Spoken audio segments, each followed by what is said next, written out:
Asimétricas, buenos días, buenas tardes, buenas noches, bienvenidos un miércoles más a nuestro queridísimo Club de Lectura Asimétrico. Hoy, como veis, estamos fuera del estudio, nos encontramos en The Social Hub Madrid. Estamos preparadísimos y preparadísimas para ver esta exposición de Esto no es un edificio. Nos acompaña su comisario Juan Francisco Fuentes Lojo, arquitecto y director de Diario Design, y que es el protagonista que nos va a enseñar toda esta exposición maravillosa de piezas que la verdad vais a alucinar. Juan Francisco, yo creo que te toca, vamos a darte paso a ti y cuéntanos, bueno, lo primero, ¿cómo estás? Bienvenido al club, ¿qué tal? Muchas gracias, María, por invitarnos. Buenos Gracias días, buenas tardes cuando nos escuchéis. Buenas tardes. Bueno, pues cuéntanos, ¿qué es Esto no es un edificio? Cuéntanos dónde estamos, háblanos de esta exposición preciosa. Bueno, en primer lugar, agradeceros que nos hayáis cedido la oportunidad de estar aquí con nosotros esta mañana, hacer este recorrido por la exposición. Nos encontramos en The Social Hub, como has dicho, María, y dentro de este espacio que ahora os contaré, hemos comisariado esta exposición, que es Esto no es un edificio. Si os parece, antes de contaros un poco el concepto expositivo, os cuento de dónde surge este concepto. Fantástico. Y de dónde surge sobre todo este nombre, ¿no? Que mucha gente nos lo ha preguntado. La realidad es que la arquitectura desde hace muchos siglos se ha asociado únicamente al hecho de construir y edificar, ¿no? Al hecho de esos edificios, esas estructuras permanentes y tectónicas, ¿no? Y bueno, es cierto que desde las universidades, incluso durante muchas generaciones, y a las que me incluyo también como arquitecto, se nos ha transmitido que al final el éxito de los arquitectos era construir grandes edificios, trabajar en grandes estudios e incluso tener el nuestro propio, ¿no? Y bueno, por suerte podría ser que estamos estamos experimentando como hay otras generaciones que están expandiendo un poco los límites de esta definición, ¿no? Que al final están rompiendo un poco estos mitos y están explorando otros terrenos creativos, ¿no? Que van mucho más allá, pues, del hormigón, del ladrillo y de la construcción como tal, ¿no? Estos profesionales, estos arquitectos que están como ampliando esta definición, al final no ven fronteras entre las distintas disciplinas, sino que al final ven oportunidades para poder desarrollar su creatividad explorando otros lenguajes, ¿no? Lo que nos interesa a nosotros son esos lenguajes que no tienen por qué ser el lenguaje construido y el lenguaje edificado, sino que pueden ser la pintura, la escultura, la joyería o la moda, ¿no?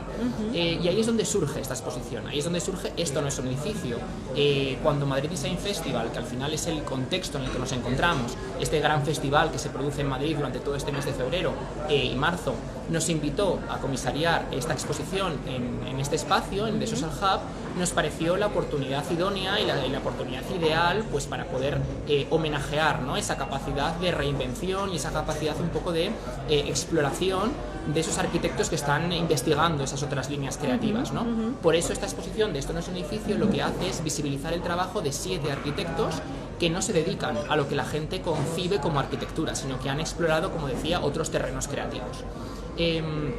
Además, esta idea refleja muy bien cuál es la línea editorial de nuestro medio, de nuestra revista Diario Design. También confluye en este tiempo que estamos empezando una nueva etapa, es decir, en marzo presentaremos la nueva imagen que estamos renovando. Al final el medio cumple 15 años. 15 años 15 ya. años ya, se fundó en Madre 2009 y bueno, hemos querido hacer como una nueva imagen, como mucho más renovada, una nueva web, una nueva... bueno, es una nueva línea para todo el mundo que comprenda que Diario Design vuelve con mucha fuerza, ¿no? Y nos pareció, como decía, pues una buena oportunidad para presentar esta línea editorial que al final es lo que os comentaba, que no solo es una revista de arquitectura e interiorismo, sino también todo aquello que tenga que ver con el diseño, visibilizar todos aquellos talentos emergentes, visibilizar todas aquellas artes y todas aquellas disciplinas creativas que se generan alrededor de la arquitectura y el interiorismo, ¿no? Entonces, si os parece, lo que podemos hacer es, bueno, empezar a hablar un poco ya de la exposición en sí. Genial. Yo lo que primero comentaría es dónde nos encontramos, porque al final es un espacio muy interesante, también arquitectónicamente hablando. Y también casi muy nuevo, ¿no? Sí, Kiko. The Social Hub es un espacio que, bueno, es un espacio, yo creo, creativo, podríamos decir. Es un hotel, es un coworking, es un Voy a ir espacio para enchufando eventos. un poquito para que lo vean. Sí. Cuéntanos, síguenos contando. Es un edificio que antiguamente era una imprenta, una antigua imprenta que se construyó en 1900 más o menos.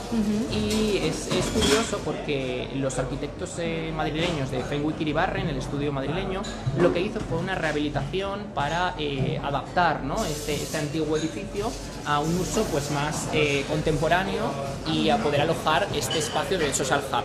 Al final de Social Hub, como decía, está ubicado en Madrid, pero también está ubicado en muchas otras sedes europeas. En Barcelona también hay uno y en otras capitales. Entonces al final nos parecía como un espacio muy interesante para alojar nuestra exposición. Cuando vine la primera vez a visitar el espacio, es cierto que me impactó bastante como la estética que hay en el edificio, ¿no? Al final es una estética muy marcada, es una imagen muy potente, y no queríamos competir con esa imagen, no queríamos al final que nuestra exposición entrase un poco en conflicto con este lenguaje. Entonces nos encontramos con este espacio, este doble espacio, ¿no? Y porque esa es la escalera de entrada, ¿no? Arriba hay como un espacio de trabajo, y esta escalera nos invitaba a bajar a esta sala, podríamos decir un poco diáfana, que al final, bueno, tiene espacios de trabajo, también se sirven los desayunos, también hay espacio de cafetería, y en ese espacio del fondo nos encontramos una pequeña sala. Nos encontramos una sala que la llamaban, o sea, desde The Social Hub la llaman la sala terracota. Entonces es un espacio de 35 metros cuadrados que, como veis, bueno, es muy interesante arquitectónicamente por la materialidad que tiene, ¿no? Al final está revestido, como veis, tanto el suelo como las paredes de ladrillo visto, ¿no? Entonces al final nos pareció pues el espacio ideal para poder acoger nuestra muestra, para que no compitiese un poco, como decía antes, con el espacio exterior del hotel, ¿no? Entonces en este espacio lo que hemos hecho es ubicar las 7 piezas de 7 arquitectos que ahora os iré presentando uno a uno. Y lo que hicimos fue diseñar como un sistema expositivo que nos permitiese pues dar soporte y dar apoyo a cada una de las piezas. Entonces, como veis, pues bueno, hemos diseñado unos tótems que al final están revestidos por espejos, que lo que hacen es amplificar un poco pues esa superficie, ¿no? Al final contábamos con una superficie reducida y lo que hicimos fue amplificarla un poco con estos espejos. Además, también estos espejos lo que hacen es reflejar las propias piezas, ¿no? Al final las piezas se multiplican en el espacio y lo que conseguimos es que tengan más importancia, ¿no? No queríamos que nuestra intervención compitiese un poco con las piezas, que eso es lo importante. También veréis, cuando os voy explicando, que hay determinados elementos, determinadas piezas de mobiliario e iluminación que son de KB Home. KB Home es nuestro patrocinador oficial de la exposición y lo que ha hecho es bueno, seleccionar determinados elementos, determinadas piezas de mobiliario para que sean el soporte de las piezas. Nos interesaba mucho también contar con este patrocinio porque creemos que, bueno, siempre está bien incorporar empresas españolas, ¿no?, en el panorama artístico, como es KB Home en este caso, una empresa catalana, y además sus piezas de mobiliario creo que empastan muy bien con el diseño, porque lo que hacen es incorporar pues esa dimensión doméstica a la exposición, ¿no? Al final nos encontramos pues piezas que todos podríamos tener en nuestro comedor y a la vez sirven pues de soporte donde las piezas de arte crean y se vuelven accesibles para todos nosotros, ¿no? Fantástico, Kiko, la verdad es que es impresionante, ¿no? Una expo que es, digamos, pequeñita en su dimensión, pero intensísima en todas las capas por las que se le puede acceder, ¿no? Las piezas, los arquitectos, las arquitectas, las luces, ¿no? El sistema de mobiliario, el propio diseño expositivo. Yo creo que es una exposición muy completa. Sí, al final es lo que te comentaba, María, que creemos pues que eso es Diario Design en su esencia, ¿no? Que al final no simplemente somos una revista que publica proyectos de arquitectura o interiorismo, sino que también ahondamos un poco en los perfiles que hay detrás. Siempre nos interesa conocer a los diseñadores que están detrás de esos proyectos, conocer su background, conocer un poco su formación y bueno, poder servir como de altavoz de esas nuevas generaciones, ¿no? Por eso nos parecía como muy idóneo y muy bueno, sí, que muy especial hacer esta exposición dentro de Madrid Design Festival. La verdad es que es fantástico. ¿Qué te parece si arrancamos? Venga, empezamos pieza por pieza, arquitecta y arquitecta? Exacto. Vamos a empezar por esta maravillosa pieza de Raquel Bug. Sí. Cuéntanos, háblanos de esta pieza. Pues esta pieza de Raquel Bug es interesante también. Es interesante conocer al artista, ¿no? En este caso a Raquel. Raquel es arquitecta, evidentemente, como todos los otros participantes, pero además es diseñadora de moda. Ella, bueno, concibe la vestimenta como una envolvente que nos protege, ¿no? O sea, al final ella entiende que bueno, pues que las piezas de ropa, ¿no?, que las piezas textiles va mucho más allá de una simple estética y lo que hacen es protegernos y cuidarnos, ¿no? Entonces al final ella también se fija muchísimo en la naturaleza para explorar estas creaciones y en la investigación material. Entonces, en este caso, la pieza que nos propone Raquel para la exposición de Esto no es un edificio es Hornero.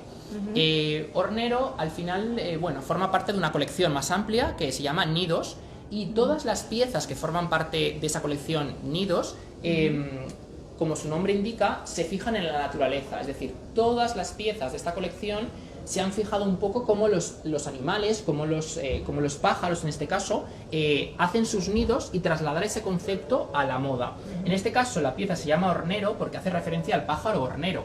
Y en este caso la materialidad que veis de la pieza lo que hace es copiar un poco cómo es el nido de ese pájaro.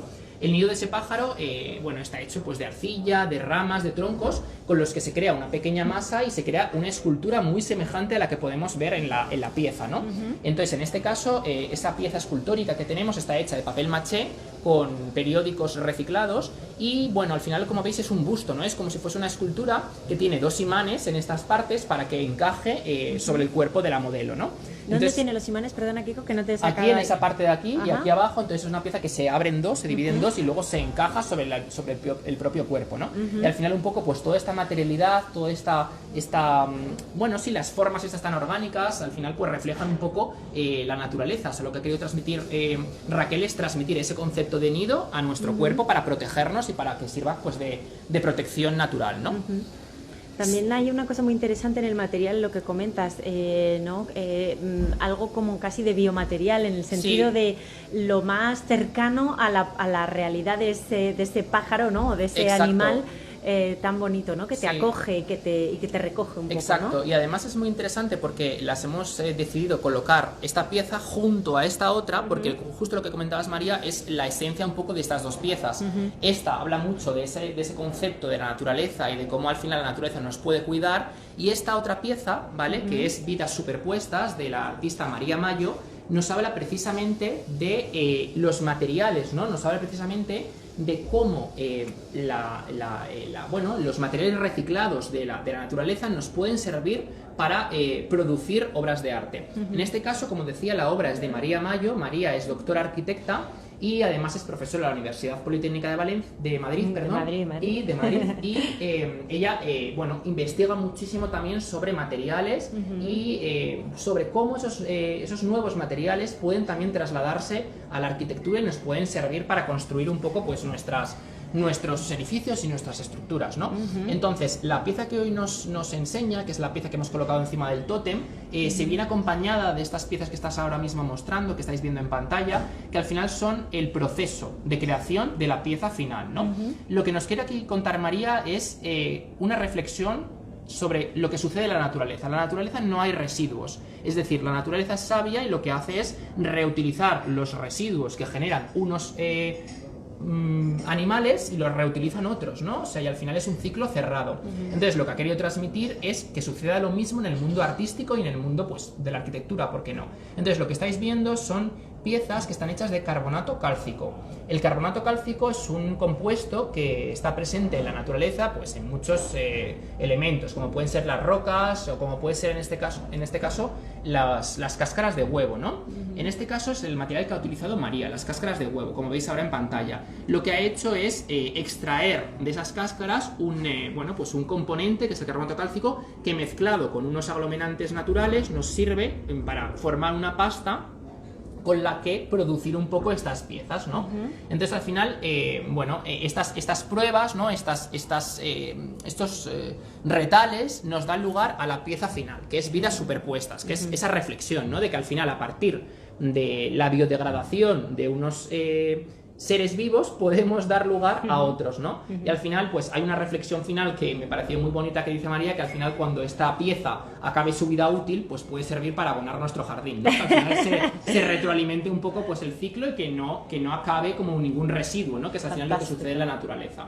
Fantástica María y toda su investigación, ¿no? Que además, como es súper activa en redes, también podemos seguirla muchísimo, Sí, ¿no? os En esa recomiendo. exploración tan... Y además ella tiene ahora mismo un equipo que se llama Math Materials, que lo que hacen es precisamente investigar, ¿no? Esos nuevos materiales, y hemos tenido la suerte de contar con uno de ellos, que es el carbonato cálcico, que nos ha permitido pues conocer un poco más qué aplicaciones puede tener, ¿no? Fantástico. Vamos a por la tercera pieza. La tercera pieza es de Paul Anton, ¿vale? Paul Anton también es arquitecto por la Universidad de Navarra en este caso, pero o sea, es también curioso conocer un poco cómo es bueno, pues la trayectoria profesional de los artistas que nos acompañan, ¿no? En este caso Paul trabajó en estudios de alto nivel y bueno, se dio cuenta que al final le interesaba más las bellas artes, por eso de hecho estudió la carrera en Londres y se formó para ello, ¿no? Y bueno, luego ya pues decidió trasladarse otra vez a Madrid y junto a Bea Iguabella fundaron el estudio creativo Antona Iguabella. Entonces, desde su estudio, pues se dedican a la proyección de piezas artísticas que van desde la escultura, la pintura y bueno, estas piezas, como estáis viendo, forman parte de su colección actual.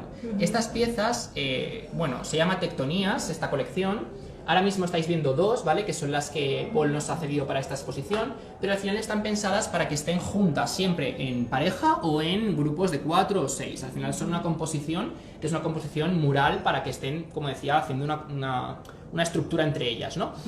Al final el nombre ya de Tectonías pues nos hace bastante, nos descubre bastante la intención del artista, ¿no? En este caso nos habla mucho de la arquitectura, es decir, es una obra muy poética porque al final nos quiere transmitir qué es la arquitectura para este artista, ¿no? Al final para él la arquitectura no es simplemente algo estético, no es simplemente algo funcional, no es simplemente algo que nos cuida, sino al final es todo ello, ¿no? Al final es una amalgama de todos esos conceptos y al final lo transmiten estas piezas tan delicadas que están hechas de papel y que al final tienen pues esas diferentes capas, esos diferentes relieves, esas sombras para transmitirnos que al final la arquitectura es mucho más, ¿no? Y al final es pues muchas capas de significado, ¿no? Y al final, bueno, también veis que todas estas geometrías, todas estas formas tan marcadas están presentes en toda la obra de Paul porque al final su background como arquitecto se plasma muy bien en sus obras, ¿no? Y al final una cosa no viene en relación con la otra, ¿no? Es muy curioso esto que acabas de decir, hablando otra vez de los materiales. Acabas de decir que es papel. Cuando yo he visto las obras por primera vez, no pensaba que era papel, ¿no? Es muy... Sí, a la vez que están levitando, ¿no? Son unas piezas sobre que un levitan. metacrilato, sí. Exacto, pero tienen mucha masa, en el sentido... son unas obras muy escultóricas sí. y a la vez, como decías, son muy livianas porque están flotando, ¿no? Y al final, pues eso es lo que decía, que al final son piezas como muy poéticas porque nos quiere transmitir qué es la arquitectura, ¿no? Al final, pues delicadeza, función, geometría, espacio, es un espacio que nos cuida, nos protege y al final, pues bueno, todo eso se ve reflejado un poco pues en estas piezas, ¿no? Que yo creo que al final hay que verlas en persona, al final hay que verlas, pues todos esos detalles que tienen y fijarse muy bien en lo que nos quieren transmitir en este caso Paul. Aprovecho antes de pasar a la siguiente para preguntarte, Juan Francisco, ¿cómo ha sido el trabajo con ellos y con ellas? Pues la verdad es que ha sido una suerte, es decir, la mayoría de ellos ya los conocía con anterioridad y conocía sus trabajos, había colaborado con ellos en el pasado y ha sido muy fácil realmente porque todos ellos han visto la oportunidad para poder visibilizar un poco lo que os contaba, que al final la arquitectura no es simplemente construir, todos ellos apoyan 100% como este concepto, ¿no? Y al final, bueno, también fue muy fácil escoger las obras, ¿no? En el caso de cada uno, porque al final, intenté que todas fuesen muy distintas entre ellas y el perfil de cada uno también es muy distinto, ¿no? Porque al final, como habéis visto, pues aún nos quedan unas cuantas más por descubrir, pero hay diseño de moda, hay piezas más escultóricas, hay iluminación, como ahora veremos. Entonces al final fue muy fácil tanto trabajar con ellos como seleccionar las piezas que nos acompañan. Qué bueno, qué bonito cuando todo confluye, ¿verdad? Sí. Y todo el mundo está alineado en una dirección. Exacto, total. Y resulta. Bueno, pues vamos a por la cuarta, si no me equivoco, ¿no? Sí, vamos Cuarta a por pieza. la cuarta, que es la pieza de Elena Rocabert. Elena en este caso, evidentemente, como decía, es arquitecta, igual que los demás, pero ella siempre se ha centrado en la producción artística y en la producción escenográfica. Ella tuvo muy claro que al final era como la especialización que quería tomar dentro de la arquitectura y la obra que nos presenta también refleja muy bien cómo es su trabajo y cómo es al final su visión, ¿no? Ella siempre intenta con sus piezas hacer un poco una crítica a la sociedad, ¿no? Que al final sus piezas sirvan para transmitir un mensaje. Entonces, en este caso, la pieza que nos ha cedido para esta exposición es Transient Terrain. Como veis, es una topografía de aluminio fundido, ¿vale? Es aluminio que está fundido a 600 grados y la forma que veis, es decir, esa forma orgánica es una forma completamente natural. Lo que hizo Elena es fundir, o sea, echar el aluminio literalmente en el suelo, sobre la tierra, y la forma que veis es la forma que quedó de manera natural al verter ese compuesto en la tierra. Lo único que hizo luego ella fue montar esa topografía, ¿no? Entonces, al final, el concepto que hay detrás de esta escultura es un poco, bueno, es un poco la dicotomía entre creación y destrucción, ¿no? Entre aquello que es natural, porque al final estas formas son orgánicas, nos quieren transmitir un poco la lava, ¿no? Un poco el fuego, y a la vez lo artificial y la destrucción. Al final, como los humanos, ¿no? Somos la consecuencia un poco de lo que está sucediendo, pues, en el cambio ambiental y las problemáticas medioambientales que están sucediendo en el planeta, ¿no? Entonces, al final, si veis un poco, si nos abstraemos un poco de esta pieza, veremos que al final, pues bueno, nos habla un poco de esos paisajes inhóspitos, esos paisajes casi lunares, de degradación, ¿no? Al final es un poco, pues, la crítica, como decía al inicio, a la sociedad, de cómo al final nos hemos destruido un poco, pues, la Tierra, hemos destruido un poco nuestro planeta. Entonces, al final ella lo hace, pues, mediante esta escultura, ¿no? de aluminio fundido. Que la verdad es que es impresionante, ¿no? Y además la luz de la expo la termina como por dar, no sé cómo decirlo, una especie de morfología lumínica también, ¿no? Que en cuanto recae la luz aparece también otra capa encima de la pieza, sí. Que no es solamente esa capa topográfica, sino que es esta ¿no? retroiluminación sí, que tiene. Además es muy especial. Bonito acercarse a verla en detalle, porque, como decía, al haber vertido el aluminio sobre la tierra, veis que al final tiene, pues, aún un poco la materialidad de la tierra, ¿no? O sea, sí, al final no es un aluminio homogéneo, sino que tiene zonas en las que se ve que la tierra ha entrado más en contacto, claro. Efectivamente. Sí. Incluso algunas partes que veis como se han creado algunas estalactitas, ¿no? Que al final se metieron más profundamente en el terreno y, bueno, el aluminio descendió un poco hacia abajo, ¿no? Es una pieza realmente expresiva, ¿no? Y que cuenta un poco toda este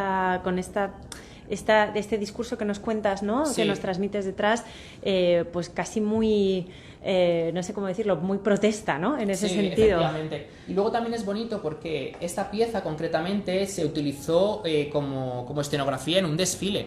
Estaba diseñada para un desfile de moda y al final creo que también un poco es la función también de visibilizar que al final estas piezas no únicamente están pensadas para estar expuestas como ahora, sino que tienen al final una utilidad espacial también. Al final nos sirven también como escenario y como decías, como protestas. O sea, es unas piezas como que tienen una fuerza muy poética. Muy ¿no? poética, sí, totalmente. Y hablando de poesía, creo que quizás la pieza más poética de las que hay aquí y quizás la más colorida podría ser esta, ¿no? Que al final es la de Andreina Raventós y es la pieza titulada Cayenas. En realidad es una colección de diferentes luminarias que como veis tienen diferentes tamaños y diferentes colores. Andreina es arquitecta, evidentemente, y además también es diseñadora de producto, en este caso de iluminación. Es cierto que ella compagina su faceta como arquitecta, sigue elaborando sus proyectos de arquitectura, con el diseño de mobiliario y el diseño de piezas lumínicas como estas, ¿no? En todas ellas, para ella es muy importante aunar un poco la artesanía con la nuevas tecnologías, con las tecnologías que hoy en día nos ofrece el mercado, ¿no? En este caso, si os fijáis, se trata de luminarias que están impresas en 3D. Es decir, son luminarias que utilizan el plástico reciclado y al final, bueno, desde un punto de vista bastante artesanal, porque al final, como veis, todas ellas son diferentes, porque lo que las diferencia son el color. El color al final lo da las cayenas, es decir, estas piezas simulan como si fuese una flor de cayena. Y lo que utilizó Andreina fue literalmente las cayenas para darles color a ese plástico reciclado que formó estos moldes, ¿no? O sea, utilizó efectivamente el pigmento de las propias flores de cayena para colorear estas luminarias. Qué maravilla. Entonces, al final, si las veis, pues al final el concepto es simular una flor de cayena. Y lo bonito, si me acompañas, María, es que al final claro. Estas piezas están pensadas para algunas estar colgadas, o sea, pueden tener diferentes como soluciones, ¿no? Algunas pueden estar colgadas en vertical, pueden estar apoyadas, como las hemos puesto nosotros, sobre soportes, sobre mesas, y si las acercamos a veces sobre una superficie, reflejan pues el pétalo cayena que está completamente abierto, ¿no? O sea, al final la reflexión es un poco simular una cayena. Entonces, en este caso, es bonito conocer también a Andreina porque es una reflexión un poco sobre lo que ella ha vivido en su infancia. Al final nos contaba pues, que las cayenas estaban presentes, siempre las recuerda durante su infancia y quiso homenajearlas un poco utilizándolas como forma, ¿no? Para estas luminarias. Entonces, bueno, como veis al final son muy especiales porque no hay ninguna igual. O sea, aunque sea una colección y que las formas pueden ser parecidas, cada una será diferente sí o sí, porque al final el pigmento que les ha dado es distinto, ¿no? Al final lo que dice ella es que, bueno, aunamos tecnología por la parte de impresión 3D, pero también artesanía por esos pigmentos naturales y la manera en la que se han trabajado. La verdad es que es un proyecto precioso, ¿no? Y además, cuando ya me dices que son las propias cayenas las que les están dando el tono, lo convierte ya en triplemente mágico, ¿no? Sí. Porque la forma, desde luego, esto que nos has enseñado, ¿no? De la sombra o del reflejo, por así decirlo, de la flor de cayena, es maravilloso, pero cuando las ves juntas y entiendes un poco, ¿no? Nos cuentas estos secretos o esta trastienda de las obras, la verdad es que es precioso, ¿no? La historia, desde luego. Sí, por eso también nosotros, lo que os decía antes, es importante siempre que publicamos o siempre que difundimos algún proyecto, ya sea de interiorismo, ya sea de diseño, es conocer al artista que está detrás o al arquitecto o al interiorista, porque siempre al final se aprende más y entiendes muchos de los motivos por los cuales se ha decidido diseñar de ese modo esa obra o esa pieza, ¿no? Fantástico. Si os parece, pasamos ya al sexto artista. Muy bien. En este caso es Omar Miranda. Omar, bueno, es un arquitecto que estudió en La Habana y también luego en Madrid, ¿vale? Se trasladó a Madrid para acabar la carrera y estuvo trabajando en estudios de arquitectura durante bastantes años hasta que en 2023, bueno, descubrió quizás una de sus pasiones, que al final es el diseño de piezas, ¿vale? Para que formen parte de complemento, bueno, sí, de complemento, diseño de piezas de joyería y complementos para la moda, para el diseño de moda, ¿no? Entonces, las piezas que hoy veis aquí son unas piezas que se diseñaron para una colección que es del artista, bueno, del diseñador de moda Aitor Goicoechea, y la colección se llamaba Adarrak. Es decir, las piezas en realidad no se llaman Adarrak, sino se llamaba así la colección de moda para la que estas piezas eran complemento, ¿no? Entonces, aquí veis que en realidad nos ha traído pues una muestra bastante amplia de lo que eran esos complementos. Y la colección de moda, que es lo que daba sentido y por lo que estas piezas fueron diseñadas, nos hablaba de cómo nuestro yo interior tiene una parte salvaje, ¿no? O sea, al final esa colección hablaba mucho del hombre y la bestia, ¿no? Un poco de esa parte, como decía, que tenemos todos dentro. Entonces, al final, Omar lo que hizo fue diseñar estas piezas que, como veis, están hechas algunas de cerámica policromada, otras están hechas con resinas y retales un poco de lo que se encontró en el taller del diseñador. Es decir, muchos de los elementos que dan color y que dan un poco textura a estas piezas son restos de telas, de cuentas, de piezas que se encontró en el taller de Aitor Goicoechea. Entonces configuró estas piezas, estos complementos. Entonces, al final, como os decía, pues estas piezas al final están pensadas para que los modelos las llevaran de manera un poco libre, ¿no? O sea, al final esta pieza pues puede llevarse de este modo, puede colgarse de este otro, hay algunas piezas que están pensadas para llevar colgadas, o sea, era un poco libre, y al final lo que quería transmitir son piezas que reflejan mucho pues las raíces de los árboles, los troncos, los nudos, ¿no? Un poco reflejando un poco también lo que sucedía un poco con las antiguas, ¿no? Que hemos visto anteriormente, pues la naturaleza, un poco la parte esa natural, salvaje que todos tenemos dentro, y que estas piezas sean la extensión de esa parte que tenemos todos, ¿no? Y al final, bueno, pues estaban pensadas para que se entendiesen como la extensión de esta colección de moda. Esta última de aquí abajo también es súper especial, ¿no? Sí, esta es la que os decía, que al final estaba pensada para que fuese colgada, ¿no? Al final el modelo la llevaba colgada como si fuese un collar, aunque también es verdad que la podríamos llevar pues como broche, o la podríamos llevar como complemento. Al final era un poco libre, pero si os fijáis, todas ellas, pues estas espinas, ¿no? Al final como estas raíces, ¿no? Un poco esta crudeza que a la vez nos refleja un poco esa parte natural, como decía. Sí, como muy, muy brutal, ¿no? Sí, o sea, exacto. Como muy, oye, esto es lo que es y somos lo que somos, ¿no? Efectivamente. Y entonces al final estas piezas pues estaban muy bien empastadas con la colección de Aitor, y al final pues eran todo uno, ¿no? Y es interesante porque al final Omar, pues a raíz de esa primera colección, pues ha seguido haciendo como más exposiciones, incluso ha comisariado también de piezas suyas y de piezas de otros artistas, y ha investigado. Entonces me parece curioso también visibilizar pues que al final todos tenemos pues la posibilidad de llevar a lo mejor una trayectoria que a lo mejor es trabajar en estudios de arquitectura, que es lo que nos han enseñado, pero ¿por qué no descubrir otras facetas que también nos interesan creativas y explorar, como decía al principio que os contaba un poco el concepto de la exposición, esos otros lenguajes, ¿no? ¿Por qué no la joyería puede ser un lenguaje para expresar nuestra creatividad más allá de la arquitectura?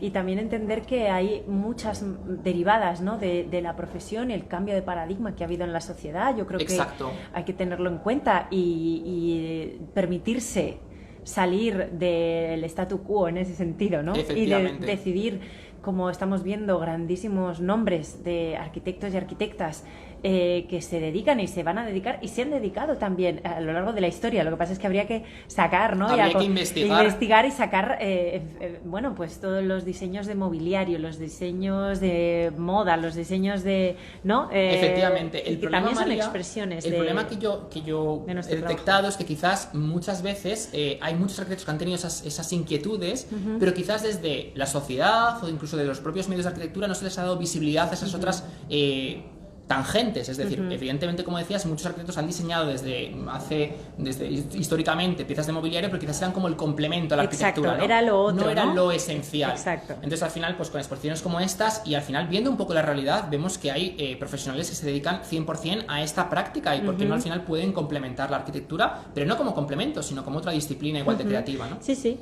totalmente. Pues vamos a por la última pieza. Vamos a por la última. Me está dando pena ahora irnos. Pues Vamos allá. Esta última pieza es de la arquitecta María Eugenia Diego. María Eugenia ha explorado sobre todo el campo de el arte floral. Es decir, ella investiga muchísimo la relación entre la vegetación y entre lo vegetal y lo humano, ¿no? Esa relación que se establece. Entonces ella, bueno, tiene un estudio creativo que se llama Cocón, y mediante ese estudio al final pues diseña, ¿no? Escenografías, diseña piezas, y luego también tiene una faceta como artista, como escultora, ¿no? Al final la escultura no siempre tiene que ser tectónica, sino que puede al final también ser escultura pues hecha de plantas, ¿no? De vegetales. Entonces en este caso esta pieza es un juego, es decir, nos plantea María Eugenia un juego. Como veis, al final desde casa no lo estaréis percibiendo, pero María, tú que estás conmigo, huele a esparto. Huele total a esparto, vamos. Y impregna mucho la sala, y al final es muy bonita que esta pieza quede un poco relegada en este último espacio, porque al final impregna un poco todo el espacio de ese olor, ¿no? De ese esparto. Es una pieza que está hecha de manera artesanal, 100%, está hecha de esparto en su totalidad, y al final es un juego que os intenta interpelar un poco de la relación que se establece entre la artesanía, los humanos y los desechos vegetales, ¿no? ¿Qué pasa? Que María Eugenia nos contaba que el esparto, cuando al final no se cosecha y no se utiliza, es un residuo, es decir, al final muere y es un residuo que se tiene que tirar. Entonces al final la artesanía y el arte puede ser una vía para reutilizar ese esparto. Entonces en este caso esta pieza está pensada para jugar con ella, ¿no? Está pensada para que la activemos, que la empujemos y al final... Es casi un tentempié, ¿no? O sea, se llama así, ¿no? Estos muñecos. Y entonces al final por eso la pieza vuelve a su estado original, pero necesita que la activemos para que tenga sentido. Entonces con eso pues María Eugenia nos quiere transmitir esa vinculación que tenemos en el arte, en la artesanía o en el día a día, ¿no? Entonces al final es una pieza bastante reivindicativa, como hemos visto con otras, ¿no? Al final nos quiere transmitir un mensaje a partir de un juego y a partir como de una activación, ¿no? La verdad es que es precioso. Hay una ahora que vemos esta pieza y pensamos un poco en todas las anteriores que hemos visto, hay una relación como muy directa, ¿no? Con la naturaleza en estos 7 proyectos, en estas 7 piezas. Total. O en estos 7 enfoques. Alguna de ellas te lo ha contado expresamente. Oye, para mí es fundamental retomar ese vínculo. Es que de hecho muchos de ellos es como el leitmotiv de su trabajo, es decir, muchos de ellos su investigación es cómo la naturaleza es sabia y cómo la naturaleza al final nos puede inspirar. Es decir, al final Raquel, por ejemplo, que os enseñaba al principio, la primera pieza que hemos visto, es literalmente investigar qué sucede en la naturaleza, qué sucede en esos nidos para trasladarlo al diseño de moda, ¿no? María, también hemos visto que al final, cómo la naturaleza es sabia porque no genera residuo, al final, o sea, todos ellos, Andreina, que hemos visto cómo al final se fijaba en las cayenas para imitar esa forma, ¿no? De algún modo yo creo que todos han comprendido que la naturaleza, pues, es sabia y que podemos aprender muchísimo de ella y por qué no trasladar esas enseñanzas al arte, ¿no? Desde luego, y también un poco creo yo que es un signo de nuestros tiempos el retomar ese discurso y esa escucha a nuestro medio natural, que o lo hacemos o lo hacemos. Total. Quiero decir, no hay escapatoria. Es que, como os decía, o sea, al final la naturaleza es sabia porque no genera residuos. Al final es una enseñanza que nos explicaba María, ¿no? Al final, si nos fijamos en ella, iremos en el buen camino, como dices tú. Al final, si nos fijamos en cómo la naturaleza se autogestiona, aprenderemos mucho de cómo tendríamos que gestionarnos nosotros como sociedad. Desde luego. Juan Francisco, hemos llegado al final, a la séptima pieza. Me da una pena porque he disfrutado muchísimo. Todos los trabajos son, la verdad, fantásticos. Sí. Y bueno, vamos a recordar, si te parece, las fechas, hasta cuándo estamos. Creo que hay un evento, ¿no? Cuéntanos. Esta exposición estará abierta hasta el día 24 de febrero por la mañana. Se puede acceder sin ningún problema. Podéis acceder de manera libre. Estamos en The Social Hub Madrid, muy cerquita de Plaza España. Y Cuesta de San Vicente, número 28. Cuesta de San Vicente 28, efectivamente, María. Y está abierta de 10 de la mañana a 8 de la tarde, de manera libre. Eso es hasta el 24 de febrero por la mañana. Y luego el 19 de febrero tendremos una presentación especial, un pase guiado como el que os estoy haciendo, pero nos acompañarán los artistas. ¡Ay, qué bien! Vendrán los 7 artistas a este pequeño tour que os he hecho yo, pero no contándolo yo, sino cada uno de ellos en primera persona. Y también será una oportunidad para que la gente pueda preguntarles todos esos comentarios que hablábamos tú y yo, pues por qué esto, por qué lo otro, y contar con su presencia, que creo que es algo pues magnífico. Pues nos quedamos con esas dos fechas. Día 19, si quieren alguien asistir, que contacten con Diario Design, porque al final es un evento que tiene un aforo reducido por donde nos encontramos. Claro. Al final, por nosotros podría venir quien quisiera, pero al final son unas plazas determinadas. Exacto, así que daros prisa porque probablemente ya está muy lleno, así que daros prisa. Escribidnos y os enviamos el enlace de registro. Fantástico. Y luego, pues cualquier otra persona que quiera venir hasta el 24 por la mañana. Fantástico. Pues Juan Francisco, voy a hacer una última pasada así de toda la sala. ¿Cómo me decías que se terracota, ¿no? La sala terracota. La sala terracota es como la llaman ellos. Exacto, de Social Hub Madrid. Aquí os dejamos con estas piezas maravillosas que os están esperando hasta el día 24 de febrero. Y nada, yo creo que nos tenemos que despedir. Muchísimas gracias, Juan Francisco, por estar a vosotros. Con nosotros. Y nada, nos vemos muy prontito. Efectivamente, gracias. Gracias, un saludo. Chao.